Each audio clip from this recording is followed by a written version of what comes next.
And you only use the chat function to request to speak. Also, to comply with the state open meeting laws, attendance and votes will be done by way of roll call using audio. Let me see who's supposed to be here.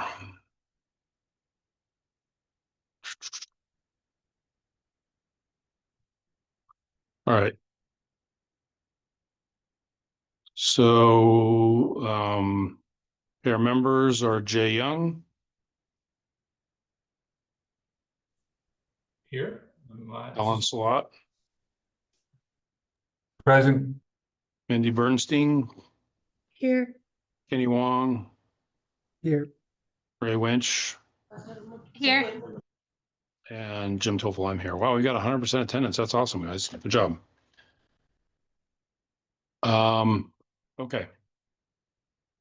So first agenda item is the call to the audience.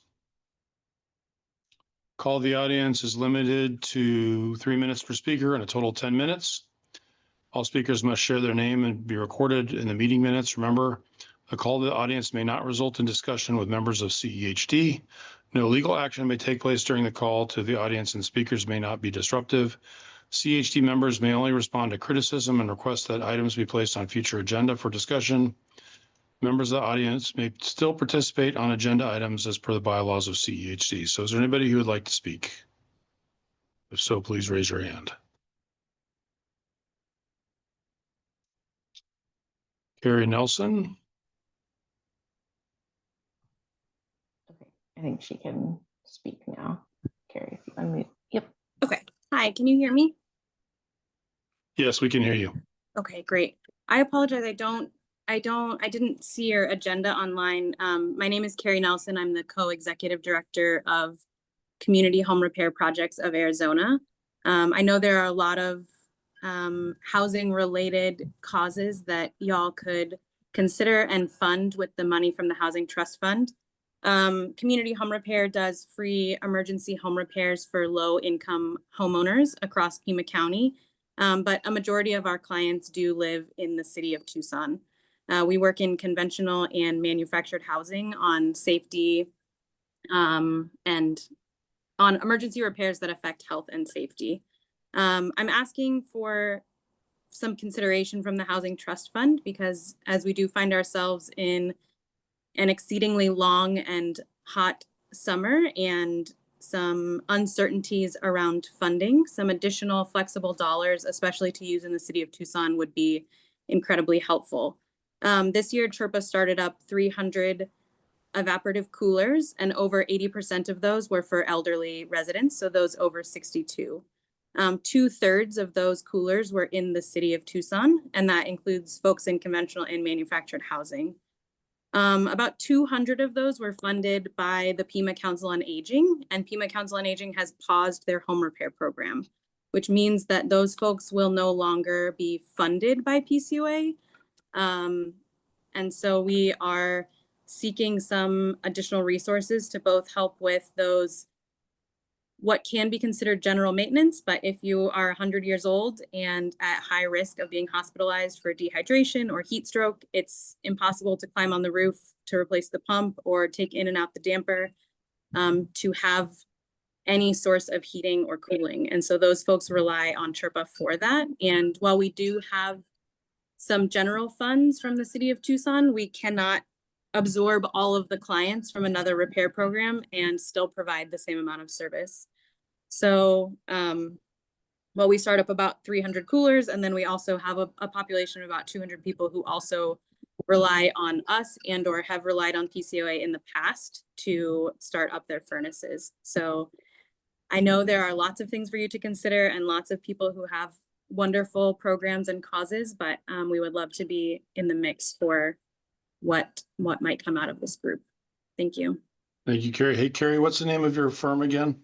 I work for Community Home Repair Projects of Arizona, or CHRPA. CHRPA.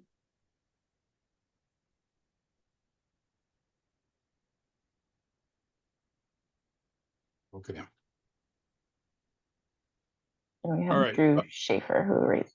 has their hand Yep, raised. thank you, Carrie. Next up, Drew Schaefer, you go ahead.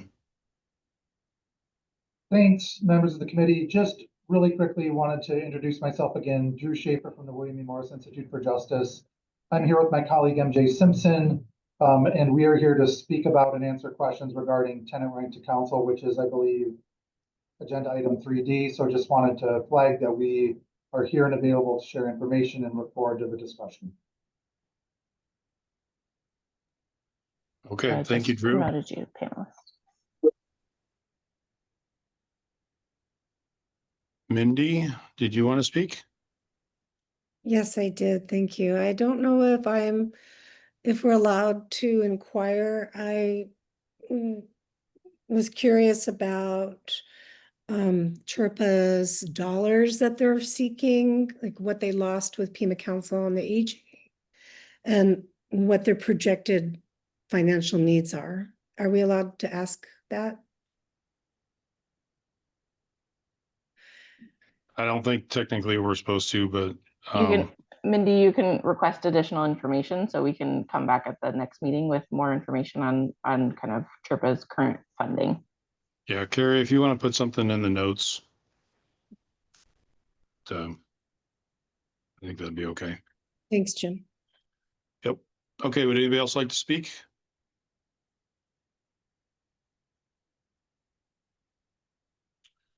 Okay, so the next third agenda item, funding options presentation. So, so Allison, just as a point of clarification here, do we, each of these items, do they have a different person presenting? Yes. Yeah. So yeah, just for a little bit of context, right, we went over kind of the three staff scenario options for using funding from the current City of Tucson Housing Trust Fund. And you all kind of requested some additional presentations for context about those programs, understandably, that they weren't necessarily fully fleshed out in that couple page memo. And so we do have presenters for each of those kind of 4 items that we identified at our last meeting. Just going back to the list. So we have Kat Davis from the Continuum of Care lead team at the City of Tucson here to talk about eviction prevention and emergency rental assistance. And maybe Kyle Kearns. We have Steve Arnquist and Pat Burns from the Ward 2 Council Office to talk about the house program as currently envisioned. We have Daniel Davis and I think Stella Darnall to talk about the threshold program and how it operates in Maricopa County. That is a centralized landlord engagement program. And then I think, I don't know, between Alan and Drew talking about the right to counsel. And so what I've sort of teed up for everyone is hopefully, you know, we only have at this point an hour and 15 minutes for the 4 presentations. So hoping everyone can kind of stick to 10 minutes, and then have about 5 to 10 minutes for questions. We might not answer everything today. And then I kind of want to give the caveat of that for kind of all of these programs, right? They might be talking about how something currently works. If that is a general thing that that this group wants to include in our funding recommendation, staff would then sort of come up with an implementation plan. So sorry to call out a threshold, but for instance, right, if it's like, oh, that's something that we want to do in the future, we would then have to kind of figure out the implementation mechanism by which we would make that happen, right? The city has all kinds of procurement rules and things like that we have to work through. But this is a really good opportunity to just sort of talk through what some of these programs can look like. So. Okay, so first we're going to start with the eviction prevention, and that's with Kat Davis. So Kat, you got the floor. Great, thank you so much for having me. Let me go ahead and share my slides real quick.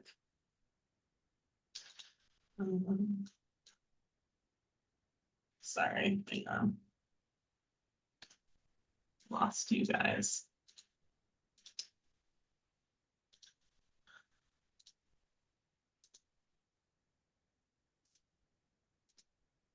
All right.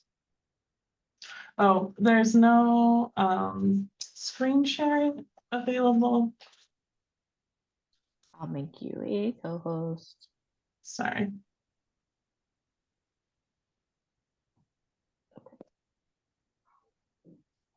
You should be able to screen share now. Perfect. Mhm.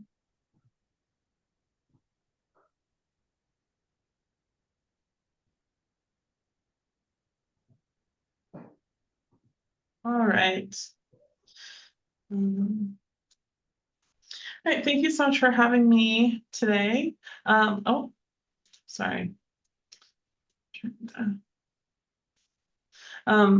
As Allison mentioned, my name is Kat Davis, and I am the COC Lead Team Manager here at the City of Tucson's Housing Community Development Department. I'm going to talk today about the need for centralized homelessness prevention system in our community, as well as a pilot program that TPCH had, as well as some evaluation about that program and some lessons learned. So Lee Hopkins was not able to be here today. She is the manager of the Community Safety, Health, and Wellness team here at the City of Tucson. They're one of the teams that does a lot of homeless prevention work for the City of Tucson.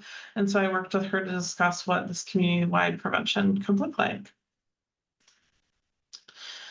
So let's start by discussing a little bit about the need for homelessness prevention. It's no surprise that over the last 5 years, as housing prices dramatically increased and wages remained relatively stable, this gap in housing affordability has pushed more Tucsonans than ever into homelessness and housing instability. So according to the Census Bureau survey, there are an average of 2,580 households every single month that are facing eviction. 211 receives over 600 calls a month from Pima County for people looking for housing assistance. And over 700 people a month experiencing homelessness are being assessed for supportive housing through TPCH's Coordinated Entry Program. Every year, the homeless response system serves over 5,000 people and nearly 3,600 households.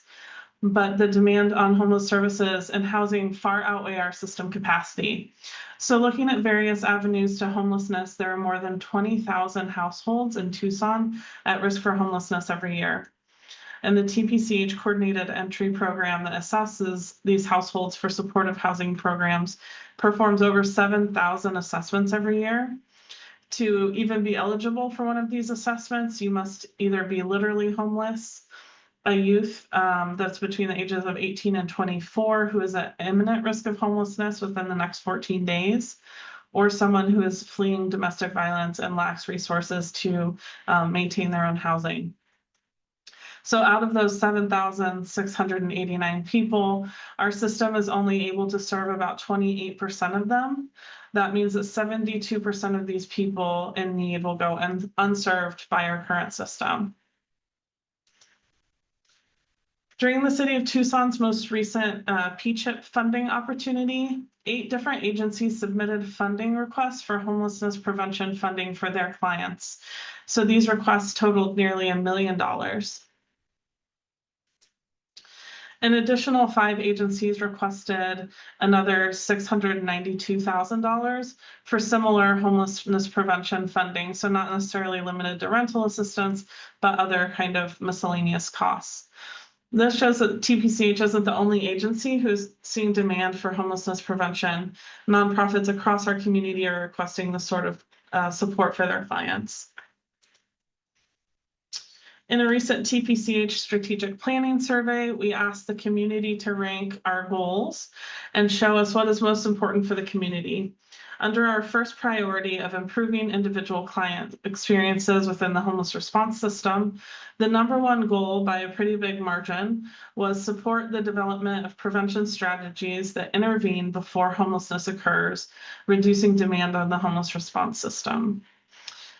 The difficulty with creating the centralized prevention system is that there is no reliable federal or state source of funding for homelessness prevention. We get a very small amount of ESG funding into our community that is kind of earmarked for prevention. But currently, our community relies on a lot of different agencies who receive pots of money, most of it philanthropic. They'll utilize that until it's gone. And when somebody is in need, caseworkers are chasing down these different agencies, trying to find something that their clients may be eligible for. In 2024, the Garcia Family Foundation donated $5 million to agencies across Arizona to develop a pilot for a low barrier community-wide homeless response system for prevention. TPCH was part of this pilot and received $600,000 in funding. They also partnered with ASHAC to do the program evaluation. These funds were used to either keep people housed or rapidly resolve their homelessness.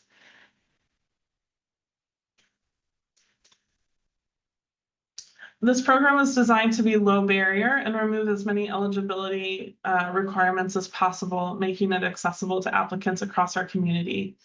We worked with the Community Investment Corporation to process checks as quickly as possible, reducing additional late fees and anxiety for the clients, and resolving things as quickly as possible. These checks were cut within days instead of weeks. We also, as part of it being low barrier, allowed people to apply more than one time for financial support. Many funding opportunities are limited to one-time support. Having an agency like TPCH host this program made it really widely accessible rather than focused on one agency's clientele. So in the end, 18 different community agencies utilized this funding.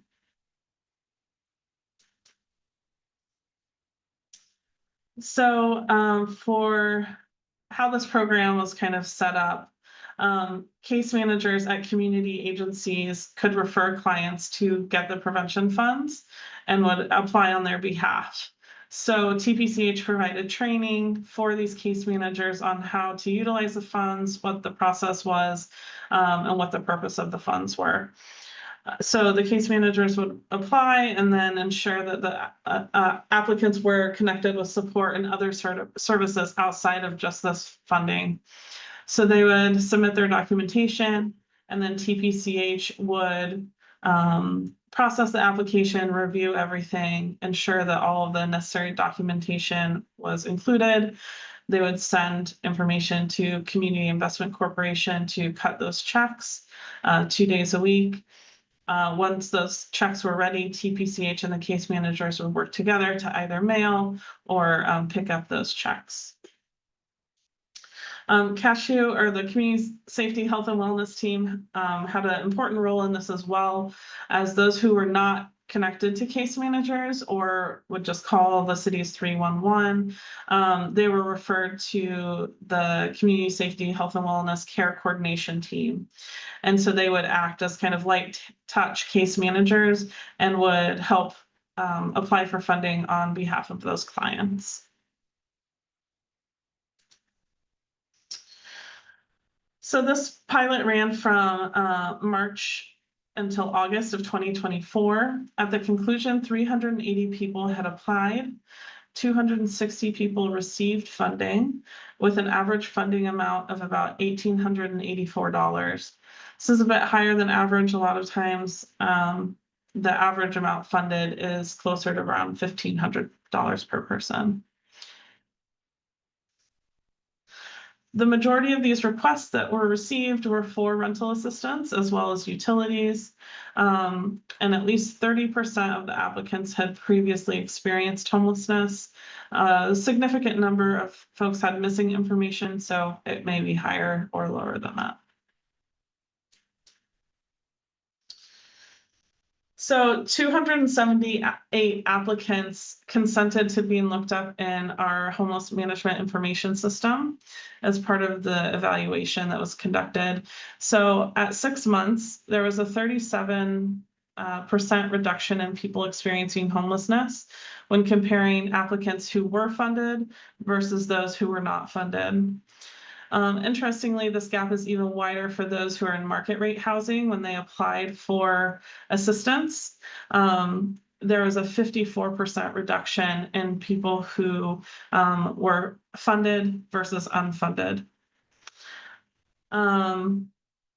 And people who are already in subsidized housing, when they applied for this funding, there was actually an increase in the number of people who became homeless after they were funded versus those who were not funded.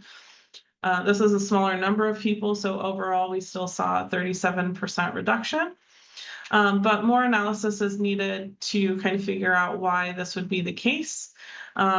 This may be due to things like people in subsidized housing already have acute needs, more acute needs than those who are in market rate, or it's possible that people who were in subsidized housing before may be more willing to reach out to the homeless response system to receive help than people who had been in market rate housing when they became homeless. Evaluation will continue by ASHAC, which is the Arizona Housing Analytics group. And so they will continue to do analysis and hopefully we'll gain more insight into why this is the case. However, an overall reduction of homelessness by 37% could mean real change in our community if this program were to be sustainable. Program participants themselves overall were really pleased with the program and wanted increased program visibility, as well as more ongoing case management. We do have some lessons learned and improvements that we would try to change for the next time, or if we were to make this a more sustainable program. The first is staffing. A staff position is really needed to review all the applications, coordinate with the groups who are receiving payment, which is often not the applicant. Usually payments are going directly to utilities companies or landlords. And they also act as a liaison between the case managers and the Community Investment Corporation who's cutting checks. So eventually TPCH did hire a temporary staff person to take on this work, but that would need to be more sustainable. There should be greater integration with alternative funding sources. So as I mentioned before, there's a lot of different little pots of money around the community at different agencies. Ideally, those could all be consolidated into one program, but if not, it would be great to refer program participants to other agencies first to try and get funding elsewhere before coming to this program. Halfway through the program, they needed to institute a weekly $22,000 spending cap. This is because they were going through the money much quicker than initially anticipated. And they wanted to be able to make the money stretch throughout the summer to cover those summer months where people's lives can really be in danger. And so they instituted a funding cap, but this caused actually even more work because some applicants needed to apply over and over if they were applying at a time when that funding cap had already been reached for the week. And lastly, we would like to negotiate lower payments with TEP and Tucson Water. So when we're paying somebody's utilities assistant, covering the costs, but eliminating things like late fees and other fees, that will help this prevention money stretch further. And when it's the city paying the city, it makes sense to kind of eliminate as many fees and costs as possible. So those would be some suggested improvements to the program. And that is all I have today. You're welcome to reach out to me, but I'm also happy to take some questions if we have a few minutes left. 3 minutes for questions. All right. 2 minutes for questions. There was a question that Alan posed on the chat, which I actually had the same question. Can we get a copy of this presentation? Absolutely. Yeah, I'm happy to send this to you.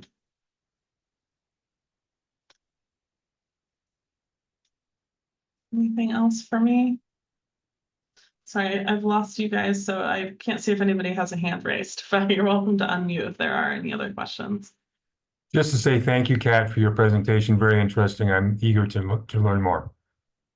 Great, wonderful. Yeah, feel free to reach out if you have any other questions. I'll share this slideshow with you, and if anything else comes up, then you're welcome to reach out to me anytime.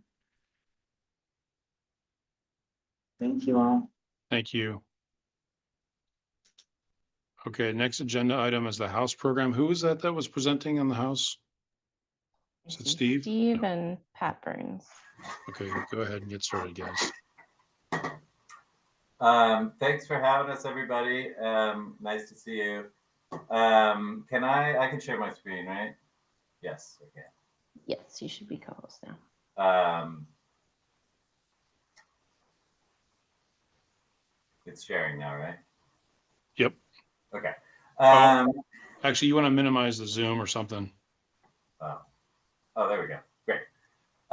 So this is the Housing Alternative for Urban Strength. Councilman Cunningham is very interested in acronyms, as well as housing folks that need help with housing. This proposal or this program is came out of a way to think about how do we help folks in the community that are housing insecure without subsidizing that rent.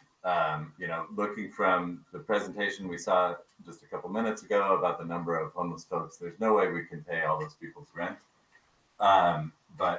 So that's where this program comes from. Essentially, the program is, in a nutshell, it's the city co-signing for renters. It's the city working to identify folks that have reliable source of income and are likely to be able to pay their rent, but don't have a rental history, don't have credit, can't find that house, can't find the last months. So this is a voluntary program that Councilman Cunningham has worked with a number of landlords who are willing to pilot this program to essentially cap rents at an affordable amount, slightly different amount per size of the unit, and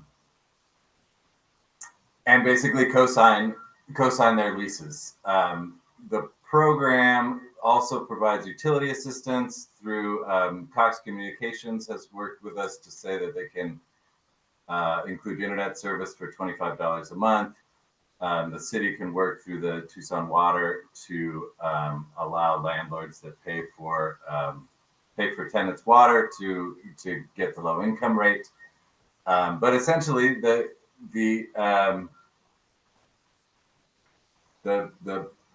long and short of it is the city guaranteeing $2,500 to a landlord in the case of unpaid rent or damage to the property. Landlords would. And we have a couple of landlords who have volunteered a certain number of units. But what we're looking at now is a 40-unit pilot year that we can get 40 units with four different landlords to, offer up 10 units for this program.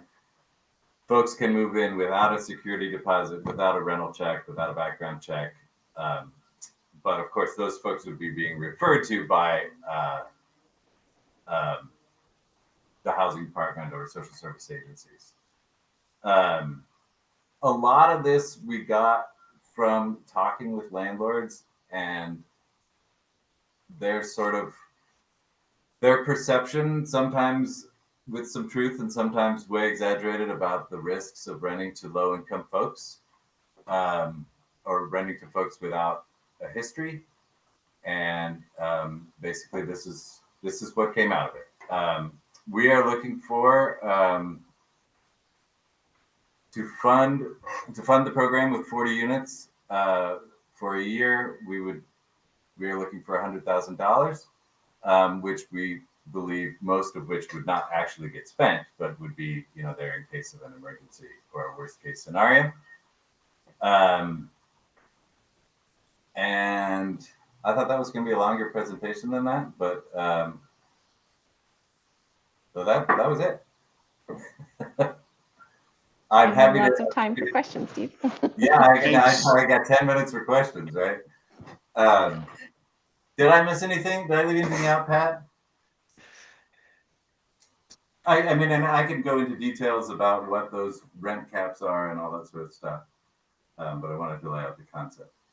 Yeah, I think those are the basics. Okay. So just reading a couple questions from the chat. Ray said one question for Kat and for all presenters. So maybe we start with the house program. Do you have any data on AMI of beneficiaries or area median income as we try to compare strategies and who financially benefits from each of these? I would love info on that we could use to compare. So income levels of the beneficiaries of the program, I guess. So we haven't thought that much about that, other than that these would be referrals. So people smarter than us and with more experience with housing insecure folks would be choosing the folks to participate, at least in the pilot. I do think for the second year, if we're talking about a second year where we're not having a pilot, obviously we need to build in some of that structure. But the thought was sort of, letting folks identify individuals that they say, this person, if they didn't have to pay a first blast or run a background check, this is the step they need to get out of the system. And then they'll just be out of the system in a perfect world. And then Alan asked, so the house co-signing for tenants is limited to $25,000, question mark. $2,500. Sorry, I always do that. Adders Yeah, and zeros, $2,500. So the units we were looking at, I should have had it in front of me, but the amounts we're talking about, I think it was about $750 for a 1-bedroom, $900 for a 2, and maybe $1,100 for a 3, and that's utility included. So the $2,500 was a little bit arbitrary, but it seemed to the landlords didn't ask for that to be raised. It seemed to be enough for them, so we didn't talk about. I suppose we could. We don't have to have it be a hard cap, but sort of in the way we were thinking about it and presenting it to the landlords was, that's what we're talking about, is $2,500 for if somebody breaks their lease, if somebody gets behind on their rent, if somebody breaks the dishwasher, etc. So Steve, so if the city is co-signing on the lease, what's to limit the city's, is it explicit in the lease that the city's only liable for the first 2,500 and then after that they're off the hook?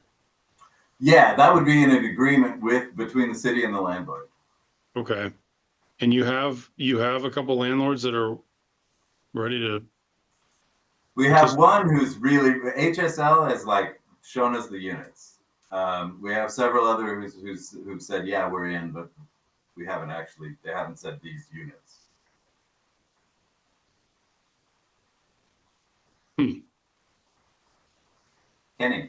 Kenny? Oh, sorry. That's your job, Kenny. Thanks. Yeah, just it sounds like an interesting, thought out program. And I wanted, in reading some of the details, part of the requirement, is it accurate that it's just for the first 12 months of rent, and then there's some agreements about the rent raises that might happen after that first year. Could you say a little bit more about those agreements? Yeah, I believe. Did we say it was 5? Maybe it was 7%. Yeah, it's 5 BLS Consumer Price Index plus 5. So it wouldn't. That was one of the concerns that people brought up, was that an individual might go into this program and a landlord might actually figure out how to use this to be a predatory landlord to get you in the program and then jack your rent, and they know you don't have the security deposit to go somewhere else. So that was. I think we threw out the 5%, thinking the landlords might push back, and they didn't. So we didn't. So we left it there. Maybe we should have started at 3. Yeah, that kind of crossed my mind too. If that percentage could be adjusted, and So you thought that 5% was a little high. Starting at that 3% you just mentioned seemed like Okay. appropriate. Great. And the exposure for the fund, right? It's really just in that first 12 months, for the security deposit. So yeah, if those and then funds you're out of the program, and we moved that $2,500 to back a different tenant in a different unit. Got And it. the idea is that the $100,000 for these 40 units, it's not that we would spend $100,000 a year. I mean, it's hard to predict, but maybe 7 or 8 of those tenants we'd be on the hook for, but that 32 or 33 of them would just be fine, and we could move that 2,500 to somebody else's, to back someone else's housing in the next following year. So the idea is that the fund doesn't deplete, or depletes slowly. Thank you.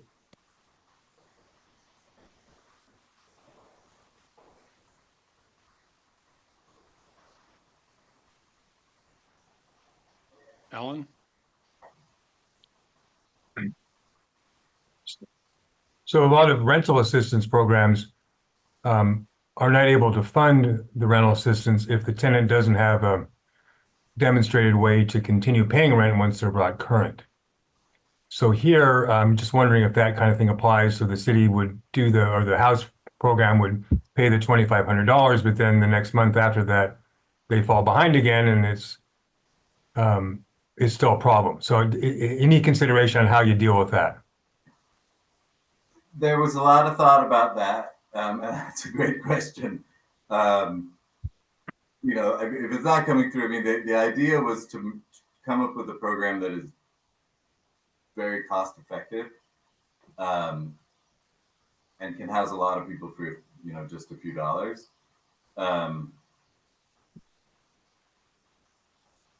I think there was a lot of discussion, but this is sort of where we landed. I think after a pilot year, that is exactly the kind of thing that we need to look at. We've been really hesitant to add costs to this because we've had a hard time finding the 100,000 just for this. So that's part of why we did that cap. I do think you're right, Alan. That's something that is not completely figured out. And I'm not sure which way I land on the issue. Do you want to tell people, no, we can't pay you money to bring you current, and you'll get evicted now because you can't prove that you have the rent for next month? That doesn't really help people. But by the same token, is it just throwing $2,500 away and delaying the inevitable? It's not an easy issue. Yeah, and the idea was that we're not. This is technically, I mean, it is assistance in getting somebody a rental, but we're not actually, we're not paying the rent unless it's in arrears, and that that the landlord would presumably have to figure out. There was some thought that some tenants would just stop paying after 9 months. I don't know if this is true. There's a lot of speculation, but there was this idea that people would be like, "Oh, well, maybe I'm fine. I can just not pay, and I'll get through the year." So that was some of where that 2,500 came. Of like after 9 months, we would just, the city would just finish that year. So I see that as a problem. I agree that's sort of a fraud topic. And so maybe the tenant would have to demonstrate need before they would have access to those funds, which is another bureaucratic level that makes it difficult. Yeah, all of these tenants would be referred, would be individually referred to the program. So some of that sort of vetting, I guess we're sort of pushing on to the social service professionals and city, and city folks. But that was the idea, is that, they could identify individuals who would uniquely benefit from this program. And the cost of administering all that, how's that funded? I mean, it should be, I would think this is something like less than 30 hours of administrative work a year. I know, I'm an optimist, but the idea was that, that this is not a super time intense. Most of the city staff time that's going to be spent is going to be on the social service side, referring the folks, which is actually going to save that worker, it's going to move a case off their desk. The administrative costs for locating tenants that are properly in need and qualified for the program seems more than 30 hours a year. I don't really know, but that's what I see. maybe that's something we need to look at closer. I mean, a lot of this came out of our experience as a ward office of social service agencies or city staff calling us looking for direct assistance for individuals. So that was some of the way that we thought about this, was that we'd say, oh, boom, house program. You know, and that work's already being, rather than making a call to the ward office and getting told, oh, well, we're going to try to find something, we're going to make some calls, and we're going to call these, you know, private charities and stuff, that it would actually be less work. But because we'd say, oh, house program, boom.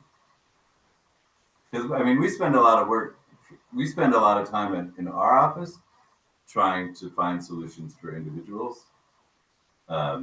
Sometimes they're city solutions and sometimes they're outside the city solutions. So some of this was selfishly more tools in our toolbox here at the ward office. Okay. It's a question in about the year 2, but also the year 3. So it sounds like year 2, they're agreeing to no more than 5% plus the consumer price index increase. And after that, no limitations on the rent increase. Is there anything after the initial renewal? Not that we've discussed, but that's a really good point, Ray.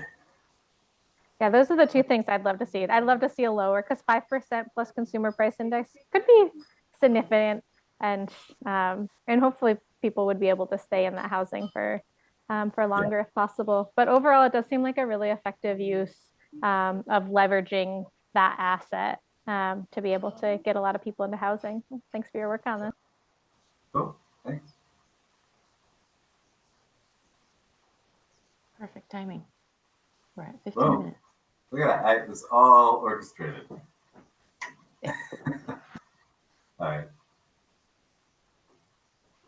All right. Thank you very much, Steve and Pat. Next presentation is a centralized landlord engagement, the threshold program. And Daniel, is that you? It is indeed. Can you guys hear me? Yes, we can. Go ahead. Awesome. All right. I am going to go ahead and share my slide just like everybody else. Can you guys see the PowerPoint deck here? Yes. All right. Thank you. Well, thank you very much for having us. My name's Daniel Davis, and also presenting with me is Stella Darnall. She's going to help with some of the Q&A later. But we work in Phoenix. We support Home Inc.'s efforts statewide. And so we're very excited to tell you all about the landlord engagement service that we operate in Maricopa County, a little bit statewide as well right now, supporting home services. And we're looking to increase the impact to Pima County as well, but Tucson proper is our hope. So a little bit about us. The company Home Inc. stands for Housing Operations and Management and was founded in '94. We're a permanent housing provider in Phoenix, and we work as a subcontractor for COC, ESG, Access Housing Program funds, pretty much any rental assistance program that has funds to serve people experiencing homelessness, so either coming straight off the streets or out of shelter, comes through Home Inc. And what we do is we do all of the technical and more administrative aspects of rental assistance administration, so that our partners can do all the social work. So if you think of, we're administering even like, through a PHA, you might have Section 8, a housing choice voucher, and all the rent calculations, the eligibility, the income verification, all of that work is what Home Inc. does. And then the homeless provider would provide the in-home support. So we do everything. We kind of look like a PHA for the homeless system, actually.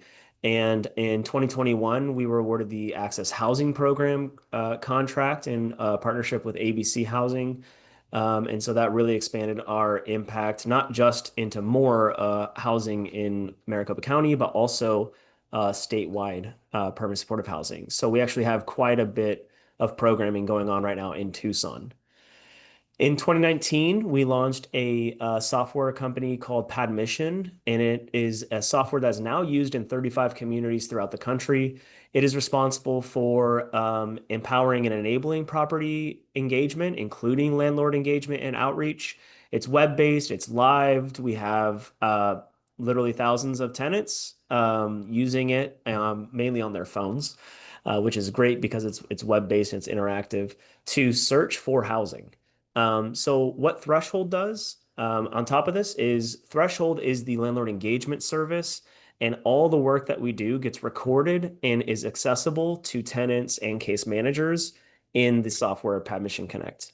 In 2024, we also launched, I won't spend much time on this, but a rental assistance voucher software. It's now used in 5 communities, including Los Angeles. And this is the full rental assistance administration suite, but we're going to focus on Threshold and how it helps with, I'm sorry, can you guys see this little bar? There we go. Okay. How it really builds up that database for people in Tucson and throughout the state.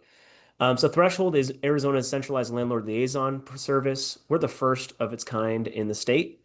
And we're really one of the highest performing ones nationwide. We're a bit of a HUD best practice, which is really freaking amazing. We serve rental assistance programs in the Maricopa Regional COC, as well as I said earlier, the statewide access housing programs. We're also integrated into Maricopa County's COC regional strategy to end homelessness. It was a pain point that was identified through years of collaborative work in our system. And we're really excited that it was made a reality. So what we did was in 2020, the height of the COVID pandemic really exacerbated existing issues here in Maricopa County. And we asked a bunch of landlords, why won't you work with Rapid Rehousing? So we had 103 separate companies respond to a survey.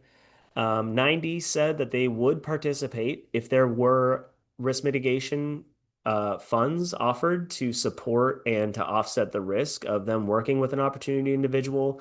So think of, like Jim, you were saying earlier, if rental arrears are built up while somebody's in the unit, we have funds to help take care of that. What happens if somebody damages a unit and isn't able to cover it? This fund also would go to cover that. 79% of landlords also said that there's a general cost of working with people who are high opportunity individuals, and finding a way to help offset that would mean that they would work with Rapid Rehousing. So we launched together with the Arizona Multi-Housing Association. We set off with an advisory council to determine what the product should look like, I guess. And so what we all determined together was that we would create a new entity, which later became known as Threshold. And we offer to property owners and managers financial incentives to either try out for the first time or to reduce the tenant screening criteria of people experiencing homelessness to get, when they're applying for a vacant unit. Then we also offer assurance rental assistance is paid on time and in full, a dedicated owner support team, and a 24-hour hotline.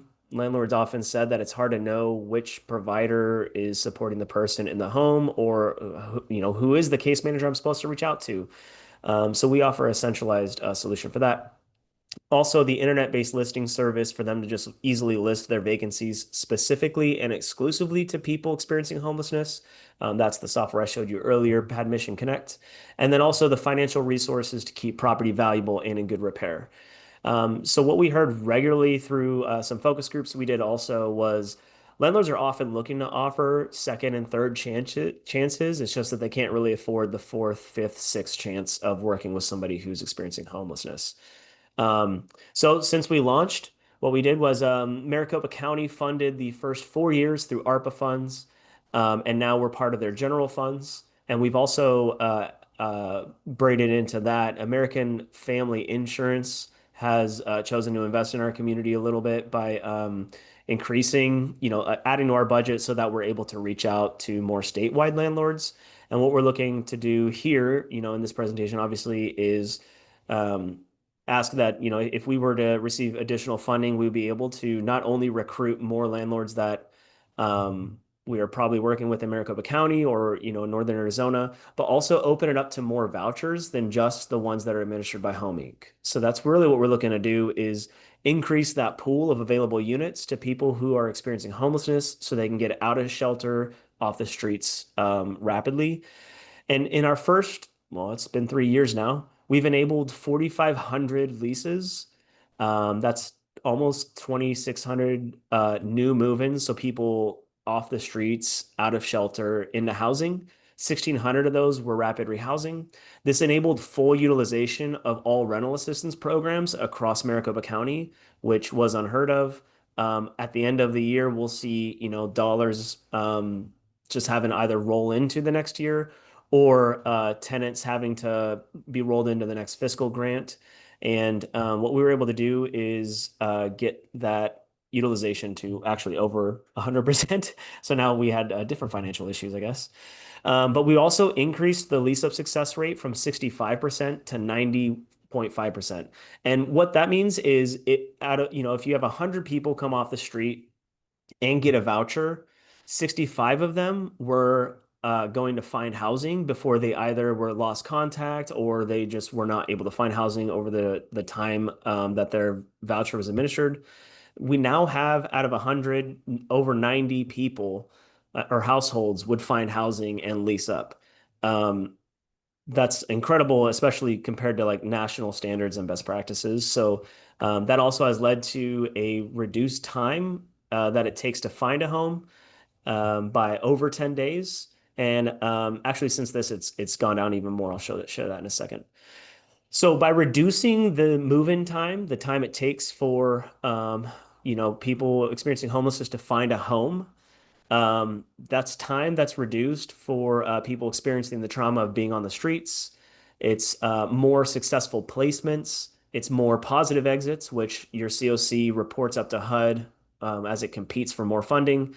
And one of the key indicators is, those positive exits to permanent housing. And then we have way more. Sorry. Oh, we have way more landlords working with the system who are actually satisfied with working with the system. That also means less time on the streets, less days in shelter, more people going through shelter and getting off the streets, and then also just less trauma all around for all people involved, which is great.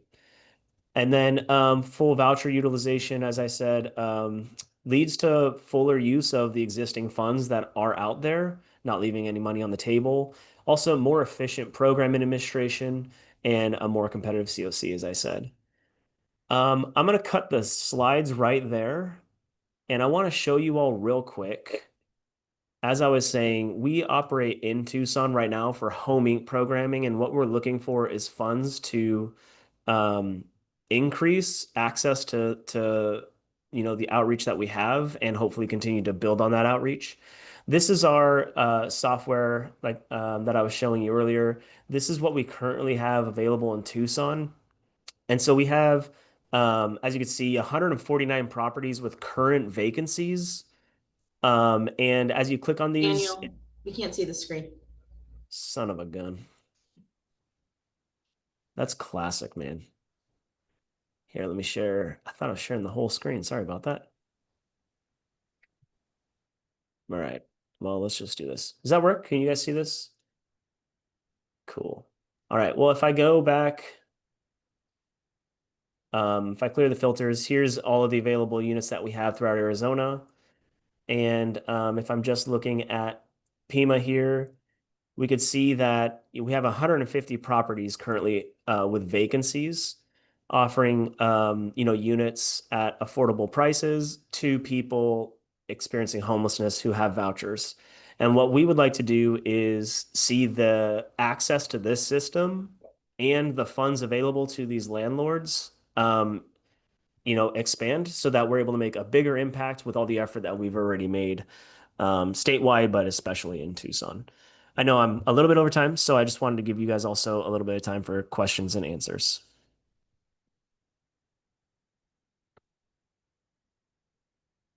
Any questions for Daniel? I do, if I can jump in. Yep. You mentioned vouchers several times, and on the last screen, which is gone now, that you were sharing, it had many acronyms, VASH and HCV. I recognized. So you're talking about those kind of vouchers, obviously, but what other vouchers are you referring to? Yeah, we work with any voucher serving somebody experiencing homelessness. So on this screen, what we were looking at was all these programs here: permanent supportive housing, rapid rehousing, HCVs were, Section 8. We'd love to see this also expanded into the housing authorities. Again, because, the Arizona Multi-Housing Association is, first of all, our biggest fan, which you wouldn't normally think of, the landlords being the biggest fan of the voucher administrators. But they're the ones who are constantly pushing for more of this. HUD-VASH, SSVF, shared housing opportunities, and then there's also a pilot program that's operating throughout our state called H2O, Housing and Health Opportunities.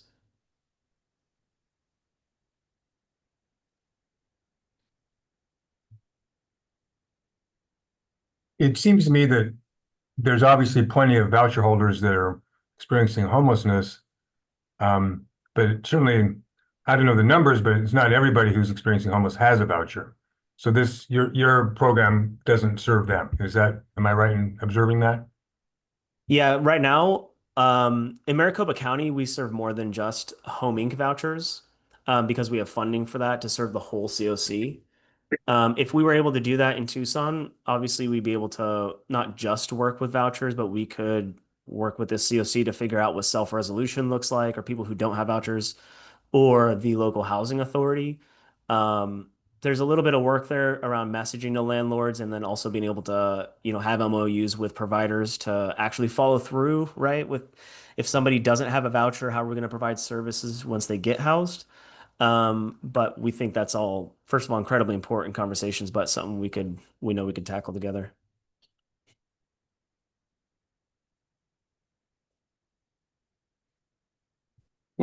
What is the ask?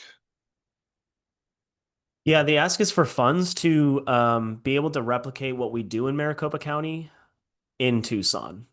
And so But that's be able to fund a FTE to do the outreach, the onboarding, the landlord support, and then also the risk mitigation funds and incentives to help people overcome screening criteria issues, and also offer risk mitigation funds to landlords. So but how much are you thinking that is? What does that ask? previously when we worked with the COC, our pitch has been around 200,000, but that would be for 2 FTEs and incentives and damage claims. But so we can kind of scale it to make it, fit what's available based on this. And that's a yearly, Yeah. yearly Yep. requirement? I know, I'm not very familiar with what this work group, does outside of this one meeting, but obviously Commission on Equitable Housing. Since we focus all of our funds not only on people experiencing homelessness, but overcoming tenant screening criteria, we're also inherently focused on helping people who've been disproportionately impacted by the criminal justice system, obviously generational poverty, all these things. So once somebody has additional barriers to enter housing, that's where we come in and either sell the landlord on the program or offer that incentive to offset the risk.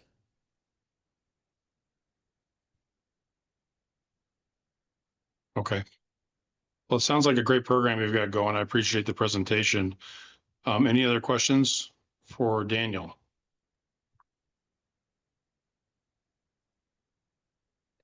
I also put my contact information, and you can check out the website Threshold AZ. We have dashboards that have all of our impact and dollars spent and everything there too. So thank you all very much for your time.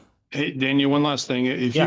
you could get us your presentation, we go through it so quick, it's hard to retain Yeah, some of absolutely. the stuff. So that'd be helpful. I'll send that to Allison right now. Thank you. Okay, thanks. All right, final presentations on the right to counsel, and I'm assuming that's Drew? Yeah, that's correct. And if my colleague MJ Simpson as well could be allowed to join, that'd be great. Hey, real quickly, do we still have quorum, Allison? We've lost 2 people, it looks like. So Ray's no longer here and Mindy's no longer here. I guess we still do. Yeah, I think we're okay on quorum Okay, for this group. all right. Jay and Kenny, neither of you can leave. Or Alan. I'm a bitter ender, so I'll be here. Okay. All right, go ahead, Drew. Would it be okay if I could share my screen? Yep. Yep. Sorry, Drew, I was confused about the multiple Drews. Okay, one second.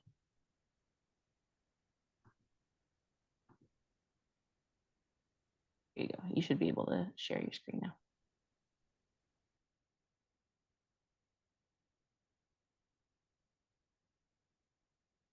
All right, can everyone see the tenant right to counsel screen? Yes, it's visible. Great. So my name is Drew Schaefer. I'm from the William E. Morris Institute for Justice. I'm here with my colleague, MJ Simpson. Just brief overview of who we are. William E. Morris Institute for Justice. We use the acronym MIJ. We published eviction studies in 2005 and 2020. Our first study led to the creation of the rules of procedure for eviction actions. So we've really focused a lot of our historical advocacy on eviction prevention, homelessness prevention through leveling the playing field in eviction cases, through systemic solutions, policy reform, including the creation of the rules, refinement of the rules, advocacy on policies and statutes. And we come here today to share our vision for what we call RTC Tucson, Right to Counsel Tucson. So what is right to counsel? Well, first of all, right to counsel is eviction prevention, it is housing stabilization, and it is homelessness prevention. It is home preservation. And if you look at the screen, and I know that this material was shared with you in advance of the meeting, but I really encourage all of you on your own time to go through this web resource that's been prepared by the National Coalition for a Civil Right to Counsel. But one of the main things they highlight on this screen is that right to counsel is among the highest rated evidence-based and disparity reducing solutions that have been tested as a resource in the housing space. So since we are looking at housing and equitable development and looking at issues of reducing disparities, preserving housing for people, this is an evidence-based solution that achieves all of the commission's goals. And it does so in a way that returns dollars to the community and has a high return on investment, which we're going to talk about. So look at all these resources on your own time. But what right to counsel is it's putting free attorneys in courtrooms for tenants in every case with no merit screening as a matter of legal right to ensure due process, to level the playing field. You know, nationally, over 80% of landlords have attorneys in eviction cases. Fewer than 3% of tenants have attorneys. In Arizona, the disparity is much worse. Over 90% of landlords have attorneys, fewer than 1% of tenants do.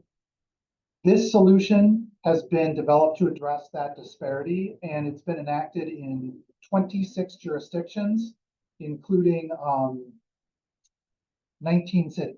So we would hope Tucson could become the 20th city, and that would be the vision for Tucson.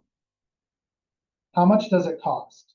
Well, it depends, but what we can say, a previous presenter shared the information that there's approximately 12,000 plus eviction filings in Pima County. So if you do an annualized eviction caseload for an attorney, in an ideal state of affairs, an attorney would be doing around 100 to 120 cases a year. It costs, give or take, some dollars on either side, depending on experience, overhead consideration, some economies of scale. You're looking at around $100,000 per attorney. So you can imagine that it gets to be a fairly expensive solution, which is why the return on investment is so important. Alan, I believe, provided to this work group a return on investment study that was conducted by a nationally reputable financial accounting firm called Stout. They are thought and action leaders in many spaces in financial accounting, but in this space, they've done a lot of return on investment studies, and they have estimated a return on investment of anywhere between $2.50 to $4.50 per dollar spent in the city of Phoenix. That's low compared to other studies that they've done around the country in other jurisdictions. It's also low compared to the national figures and the most recently updated figures for civil legal aid investment, which is essentially who would be doing right to counsel, is civil legal aid attorneys, free attorneys provided as a public service. The return on investment for civil legal aid measured nationally by the Federal Legal Services Corporation is $7 for every dollar invested. So it is expensive to do if you're going to implement it fully and represent everyone.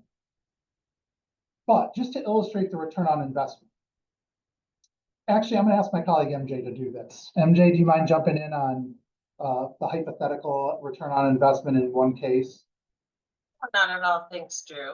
So what we're thinking about is when you have, like, for example, a family with a federal rent subsidy of $2,000 a month, and they are facing eviction.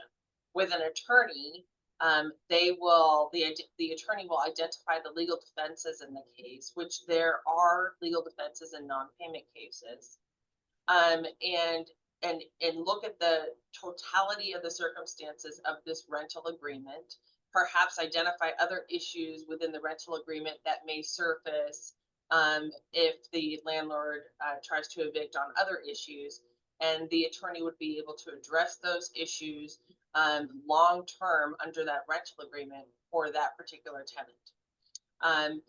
One of the things that we see are issues with service. I mean, just at the very basic level, there are a lot of problems with service within Arizona, the attorney serving or the landlord serving the correct documents as required under both the rules and the case law in Arizona. Oftentimes, those cases can be dismissed based on the procedural issues with the lack of service. So the case is dismissed, the housing is then saved. Any further issues under the rental agreement may be resolved because of the attorney's involvement. The annualized value of saving that voucher is $24,000 just for preserving that subsidy for that family. And then there's an avoidance of court costs and fees because the tenant prevailed on that action. And then there's the issue of record sealing to prevent future harms in housing applications. When the case is dismissed, the cases then can be sealed under Arizona law, and there will be no record of an eviction. It avoids, when someone obviously keeps their housing, it avoids displacement of the family. It avoids displacement of the children and perhaps having to move to a different educational jurisdiction. It allows for the adult to keep their work schedules and transportation arrangements for their employment by not having to find new ways to get to and from work. I mean, the goal is to maintain continuous stable housing and mitigate collateral harms by an eviction filing. It also saves the city services for having to find someone who's now unhoused, new housing, and get into the systems that we were potentially talking about earlier today. So it really is not just a financial return on investment, although that is there, and that is important, but it's also a community stability and a family stability issue. And I'll toss it back to Drew. So what we are proposing is, to answer the question, what could be done with the resources that are available for this project right now? And we envision not a full implementation of RTC Tucson. That's a long-term goal. But for immediately, we envision a short-term RTC Tucson pilot project involving 1 to 1.5 staff attorneys, doing annually 120 to 180 cases per year for 2 years to allow the city to collect data for this evidence-based solution, to show the return on investment in all the outcomes: housing stability, financial savings, protected federal rent subsidies and other resources, as well as record sealing, avoiding the consequences of credit and housing record impacts of evictions that would result from the services provided under this project. And the reason that we think RTC Tucson as a pilot project is such a good investment is for the amount of money that we're talking about. This has such an incredibly high impact for the money that would be invested. It is a better return on investment than just giving people rental assistance. it is, obviously, you can't create housing with this amount of money. There's not enough of it. And some of the other services that have been mentioned are great, but what this does is the environment is so ready for this kind of a increased civil legal aid intervention in eviction defense to really level the playing field for folks and also prove the case for RTC Tucson. Again, it will also, when the services are provided, the cases that will happen, as we've seen from what Southern Arizona Legal Aid does just in their general housing practice, they set local precedent that benefits other households beyond those served in the project. And I know Ray asked a question earlier that I think is really, really important. For the RTC Tucson pilot project, Ray posed the issue and question about who's going to really be helped by this, who's going to be served. This would be designed to serve economically vulnerable people.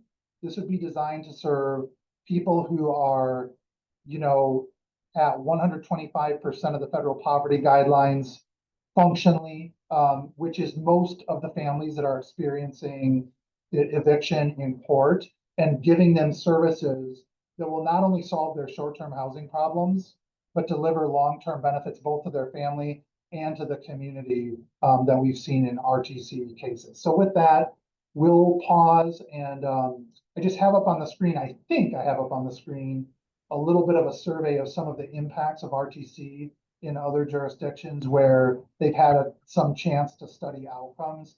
And you can see it prevents homelessness and, does so many good things for the communities, which is why, all these RTC jurisdictions, there's 26, 19 cities, they've all come into existence in the last 8 years. So this is, a movement that is growing because the evidence for the case is building and it's spreading around the country. Okay, thank you guys for that presentation. I'd like to add something before we go on. Is that okay? Just to kind of follow up with what Drew was saying. What I want to add is just the difference between self-represented tenants and ones that have representation. And this is a case that I was involved in. The tenant got the normal 5-day notice. The tenant luckily applied for legal services with SALA. I got the case. I looked at it, discovered that the financing on the property involved LIHTC, so it was LIHTC property. 5-day notice is inappropriate with that kind of property. Raised that issue by filing a motion to dismiss. The landlord's lawyer called me and said, yes, I'm right.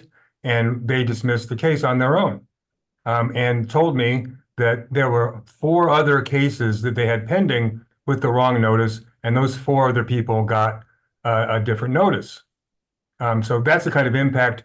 There's no way that the tenant would have done that on their own. It would never happen. So,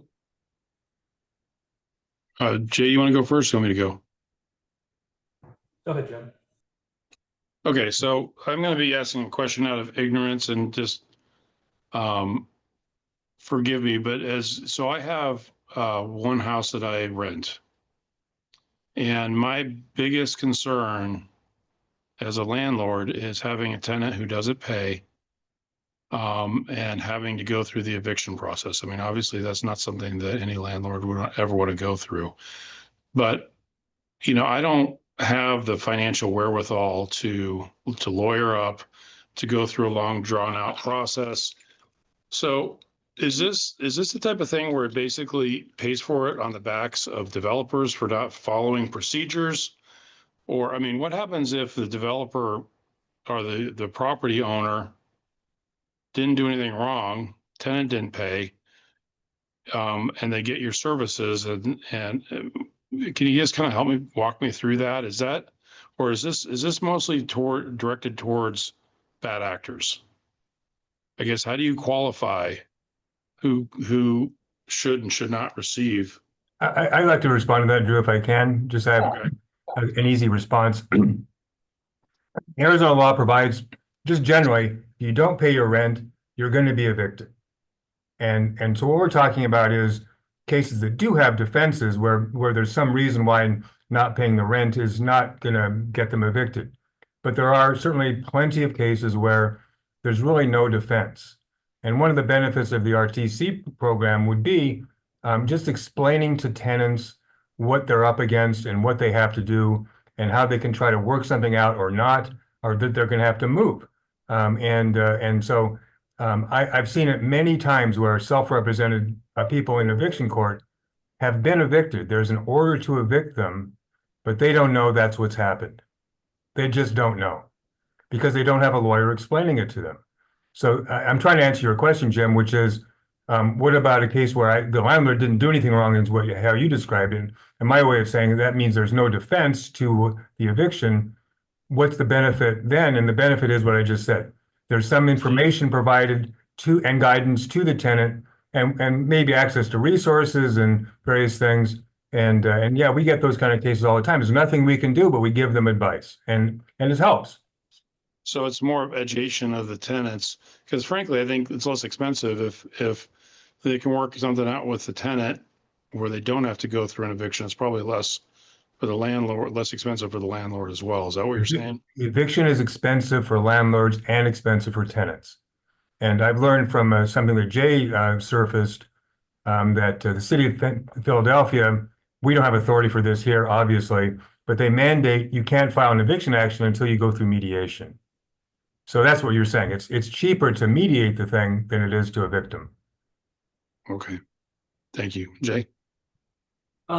Yeah, my question is, how does this change the behavior of landlords and maybe particularly the landlord bar over time? Because I think, and this is my perception, I don't know if this is actually true, but you know, if you're a landlord and you have an attorney, you're basically going to get your way, I believe, particularly if the tenant doesn't have counsel. So over time, where these programs have been developed, do landlords maybe take a less aggressive approach to evictions and how they're treating tenants because they know that their attorney who's representing them is going to be going against an attorney representing the tenant? Does that question make sense? No, it does. It's an excellent question, and you may or may not be surprised to learn that we're starting to get data on this.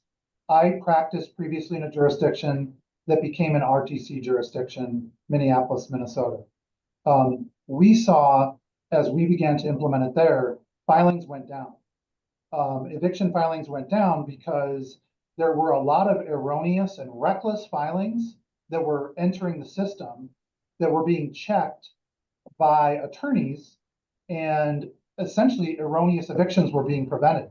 We have so much error right now in the system, eviction judgments that are being entered that should not be entered.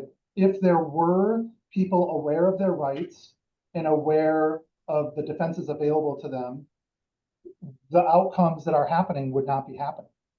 And I just recently heard from the folks at the National Coalition for Civil Right to Counsel about the emerging data showing in many jurisdictions that evictions become rarer, and the evictions that are filed become the ones that are more good faith legal disputes or true, like in Jim's scenario, cases where there's just been a rent default and there isn't anything else happening that's legally significant on the tenant side that would present a defense to the case. So that is absolutely true. Right now, we have a system that's rife with error, and that is part of what this solution does. When you introduce it into a jurisdiction, it has a bigger impact than just the cases that are served through the project. There's a error correction phenomenon that happens when more attorneys are showing up and informing defendants about their rights and raising legitimate and valid legal issues and defenses in the cases. Yeah, no, that's great, Drew. I appreciate that. And you know, I think that one of the things that I was a little bit surprised in looking at some of this information was that there wasn't a little bit more about that, because I think, you know, at the end of the day, that is a huge benefit that maybe isn't getting a whole lot of publicity with this. Because I feel like sometimes the return on investment data and statistics, I'm always a little bit skeptical about that. I mean, I'm sure that it's legit, but because in looking through the right to counsel stuff, you know, I just wonder, you know, would the return on investment for actual city of Tucson dollars be as high as the 3-to-1 or 4-to-1 or 2-to-1?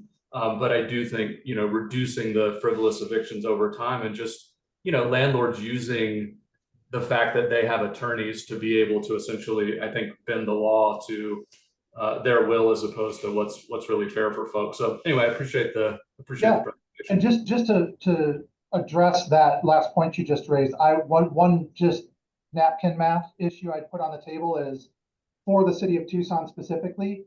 Let's just say if there were 1.5 attorneys doing this for a year and they did 180 to 200 cases, let's just say 6 to 8 of those cases involve Tucson housing choice vouchers.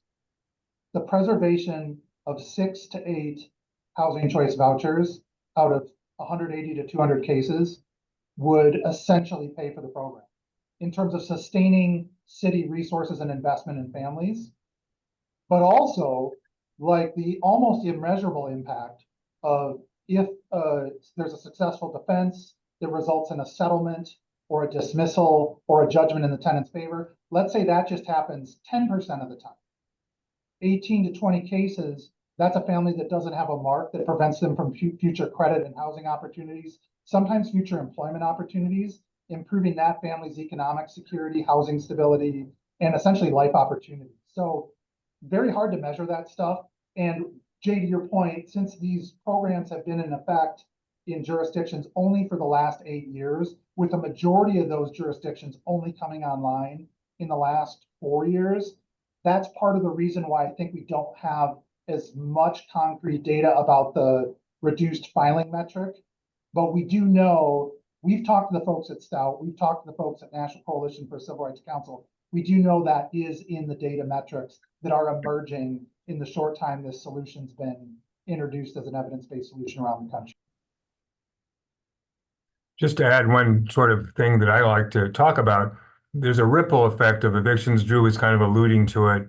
The children that are uprooted in an eviction, the educational opportunities that they lose causes years-long, if not permanent, difficulties in their education, which exacerbates the cycle of poverty. And how do you measure the cost of that?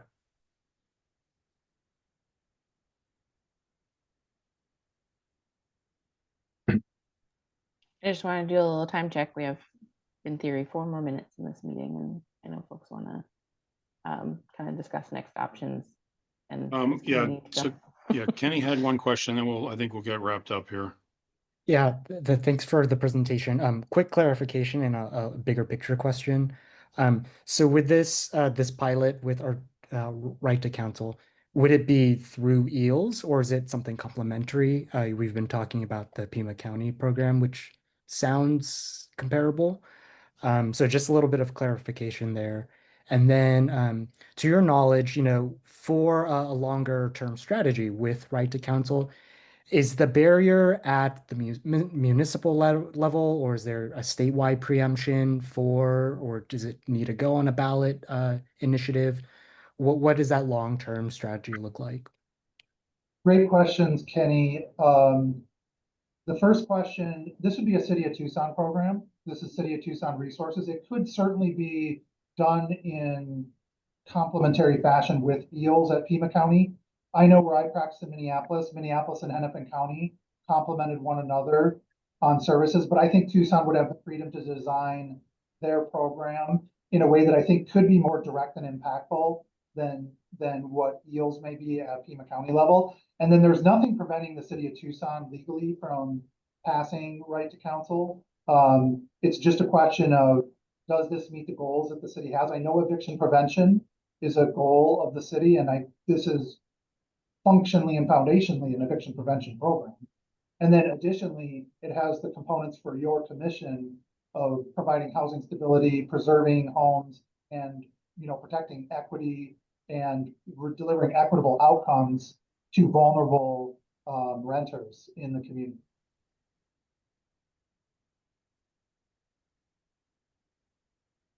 Thank you. That's very helpful. All right.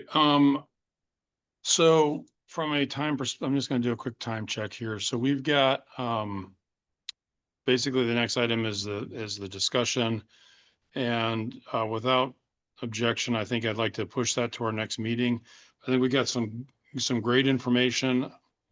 I have a few more questions on the very first presentation, the eviction prevention. So I'm looking forward to getting that presentation, and maybe we can ask some of those questions offline. But I feel like I understand the house program, what the ask is there, the threshold program, what the ask is there, and the right to counsel ask. I don't feel like I've got a good handle right now on the eviction prevention ask. So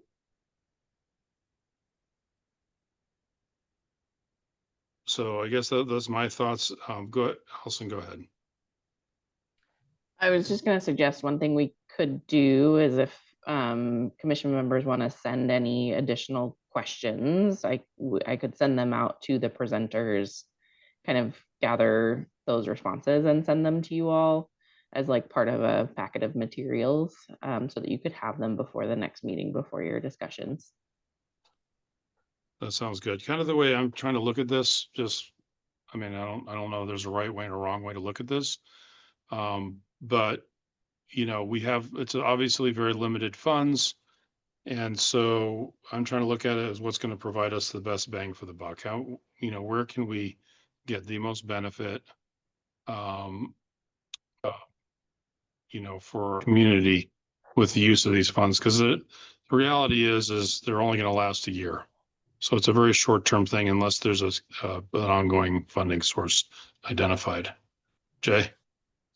Yeah, I'm with you, Jim. I mean, I think for the small pot of money that we're talking about, getting out the door, time is of the essence. What's the best bang for our buck? But I mean, the other piece to me that I don't know that we can wrap our heads around, but that I think is just critical is how can we implement these programs over a longer term? And I just keep thinking about like a housing bond or something else. I know it's a much bigger conversation, but to me it seems like all of these pieces are critical if we're really going to do something about eviction prevention and homelessness. So maybe we can talk about like what do we do today now, but I just think that if we spend this money and aren't thinking about how we can keep some of this stuff going and analyze what's worked and what hasn't over the year that we've gotten the money out the door,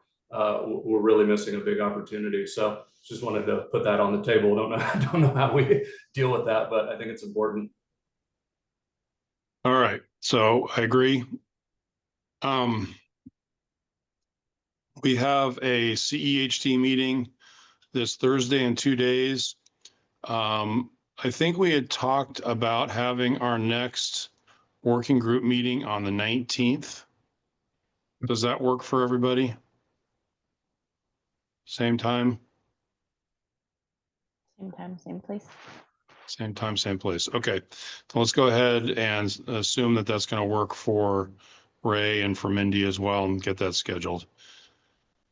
Any final comments or questions before we wrap up?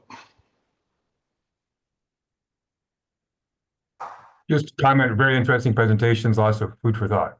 Yeah. So Allison, you have the action item to try to get us a copy of those presentations? I'll get you those presentations, and I'll maybe in sending those presentations ask if folks have any questions, and have you send me those questions, and I can get answers to them before our next meeting. Yeah, I just think I want to better understand the cost benefit of the eviction prevention and portion. I don't know if I missed it. I know the average cost was $1,800 per person. That's one of the things that they said for that program. So I guess we could do the math, but I want to just better understand what they're thinking. Yeah, and just to try to answer that a little bit for you, right? I think Kat mentioned, right, it's the funding itself for the program, and ideally some program administration cost, staff costs. So it's both of those, and I think similar to a lot of these programs, they're scalable. So sort of working with what's given. Okay. And the funds would All go right. as far as they go. All right. Sounds good. Yeah. Thanks, guys. Thank you. Thank you, Thank everyone. you. Bye-bye. Bye-bye.